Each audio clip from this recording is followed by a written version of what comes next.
Mengasihi walaupun dilukai. Lukas 6 ayat 32-33. Dan jikalau kamu mengasihi orang yang mengasihi kamu, apakah jasamu? Karena orang-orang berdosa pun mengasihi juga orang-orang yang mengasihi mereka. Sebab jikalau kamu berbuat baik kepada orang yang berbuat baik kepada kamu, apakah jasamu? Orang-orang berdosa pun berbuat demikian. Teman-teman, berbuat baik kepada orang yang berbuat baik pada kita tidaklah menjadi suatu yang sulit. Dunia mengenalnya dengan istilah timbal balik. Namun, apakah kita mengasihi orang yang menyakiti kita? Apakah kita bisa melakukannya? Belum tentu. Sangatlah sulit ketika kita berada di posisi yang diremehkan, disakiti, dihianati, diejek, dan lain-lain. Saat kita disakiti oleh orang lain, sifat manusiawi kita pasti menginginkan diri kita untuk melawan orang yang telah menyakiti kita, atau biasanya disebut dengan balas dendam.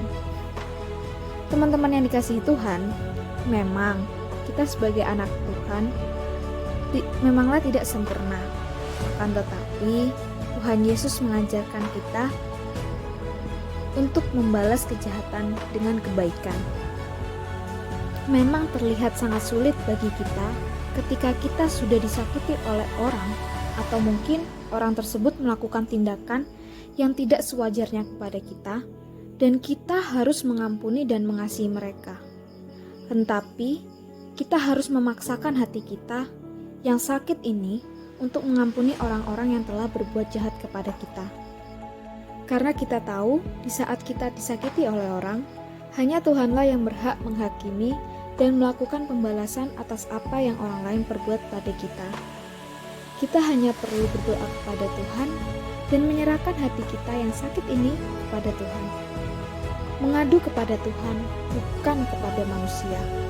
Karena Tuhanlah yang sanggup mengobati hati kita yang terluka dan memberi penghiburan pada kita. Teman-teman, kita harus ingat, ketika dunia melakukan tindakan kejahatan dibalas dengan kejahatan, kebaikan dibalas dengan kebaikan, kita harus ingat bahwa kita, sebagai anak Tuhan, lakukanlah yang berbeda dengan orang dunia lakukan. Balaslah kejahatan dengan kebaikan, karena sebagai anak Tuhan, kita harus menjadi terang dalam kegelapan. Tuhan Yesus memberkati.